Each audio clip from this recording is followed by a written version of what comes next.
As time passes, technology improves.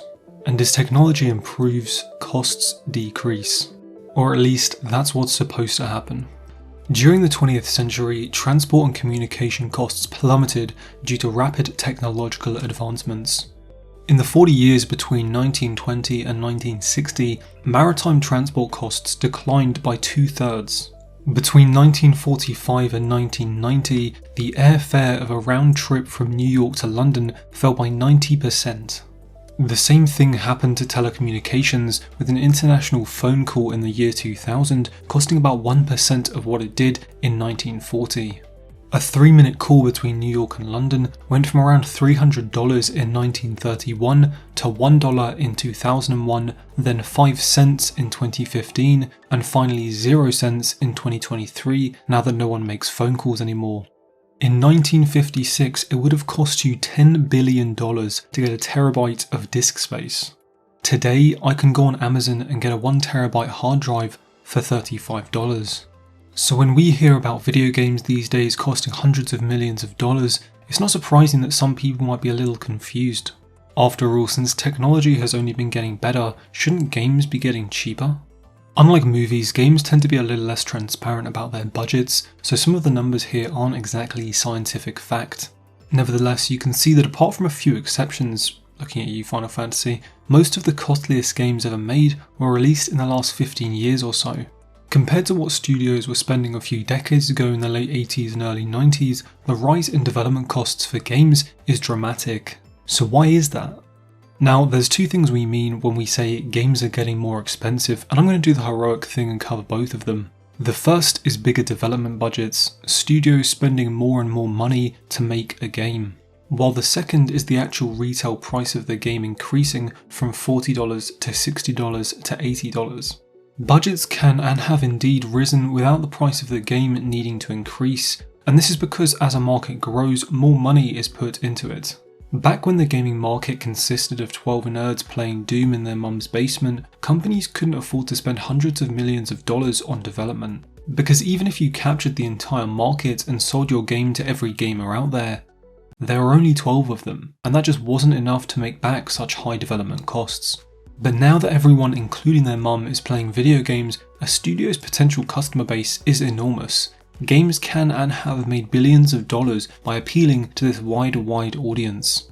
Now, just because the market is bigger, this doesn't necessarily mean we as developers should be spending more money making the same games. But given that a bigger budget tends to lead to a better final product, budgets have tended to follow the same trajectory as the gaming market. And before you tell me about how you prefer indie games to AAA titles and that AAA games aren't better just because they have a bigger budget, I'm going to stop you and say that's fine, I agree. All I'm saying is that because the gaming market has grown to a size where it can accommodate games with huge development costs, of course we're going to see games that do just that. Because like my second year finance professor told me, leverage amplifies returns. 10% of 100,000 is very different to 10% of 100 million. So there's the first reason for why game budgets have grown while not really affecting the price point of the game, simply because the gaming market has expanded. But the major reason for why both budgets and prices for games have been increasing is, in fact, technology. Like I mentioned earlier, I often hear people opine that games should be getting cheaper to make because technology is constantly getting better.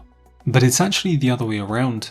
Improvements in technology have led to games becoming far more expensive to produce. And this is because better technology means more complexity. Back when this was the pinnacle of graphical fidelity, creating a character model was a few days' work, if that. In fact, they're not even what we really refer to as models anymore, it's just a sprite. And that's not to say that this little guy is unimpressive, he's iconic. But because game systems back then had pretty limited rendering capabilities, artists were constrained in what they could create, and consequently the complexity of the art was limited. It was entirely feasible to have a single artist handling most of the game art, or at least character art, back in the day. That is absolutely not the case now.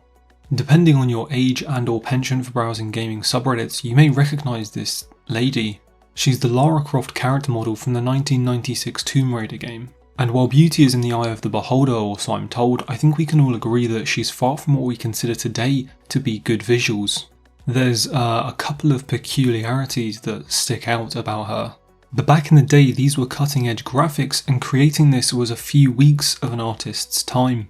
Compare that to today, or not even today, 2015 Lara Croft, and you have the same character at the cutting edge of graphical fidelity that is now months of work for a whole team of artists, modelers, shader programmers, riggers, and animators. Because remember, not only was the art more simplistic back in the day, but all the visuals were. Animations and visual effects were severely constrained on older systems, so you often didn't need a dedicated person or team for these elements of the game. Consequently, development teams were much smaller. And now we're getting to the real crux of why games are so much more expensive these days. Increasing the complexity of any system necessitates specialization. And game developers are so specialized these days because of how complex the production of games has become. Why do you think all the most famous polymaths like Leo, Tom, Ben and Mike are all painted? Because by the time we got cameras, shit had gotten so complex that if you wanted to be an expert in even just one field, you had to spend 30 years learning all the stuff everyone else had already discovered before you could actually do anything. Most big games need to have cutting edge graphics, and if you want cutting edge graphics nowadays, you need guys or girls like this to spend 2 years of their life shading in a single barrel. I watched a 30-minute talk by a guy whose entire job was to draw some grass for the game Ghost of Tsushima. So back to our Grassblade. Our facing was already influenced by the wind in the compute shader, so now we just do some simple bobbing up and down. This bobbing is a simple sine wave where the phase offset is affected by the per blade hash, as well as the position along the grass blade to give the motion a swaying look. The per blade hash offset ensures each blade's motion is different. It's important to note at this point that the arc length of a Bezier curve is not very easy to calculate and hard to control. As the blade animates, the arc length definitely varies. However, if the animation is kept relatively constrained, this isn't noticeable. I've watched this talk 4 times now and I still have no idea what he's talking about. Extend this complexity ramp to every area in a game, sound effects, modelling, VFX, animations, combat, UI and whatever else, and you can quickly see why development teams have become so large. If a studio wants to be on the cutting edge of technology now, they're going to need huge teams of highly specialised developers to do that, and those developers are then going to need months building that complexity into the game. This just wasn't the case a few decades ago when developers could be more multi-dimensional. Now, I'm not saying that every developer spends 2 years of their life drawing grass, or even that they stick to one area of a game. But developers in AAA studios have become a lot more specialised so that they can deliver such huge and complex productions. And given the saturation of the market now compared to a few decades ago, studios feel compelled to spend more and more money on marketing to ensure you actually know about the game they're spending millions on. But while technological advancement has had this opposite effect on development cost for AAA studios, it has had the expected effect on development costs for indie studios. My dumb ass can whip up in a weekend what teams of professional devs used to spend months on back in the late 80s and early 90s. The online multiplayer features that pioneering studios in the early 2000s wrestled into their games took them months of building out physical server space. Today it takes me 5 minutes to sign up to an AWS account and I've got more distributed computing power at my fingertips than all of those studios had back then put together.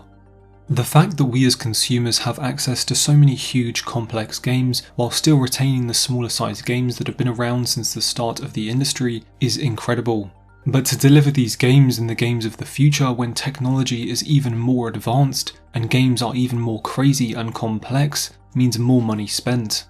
And until we can tell an AI to make an entire game for us overnight, that isn't going to change.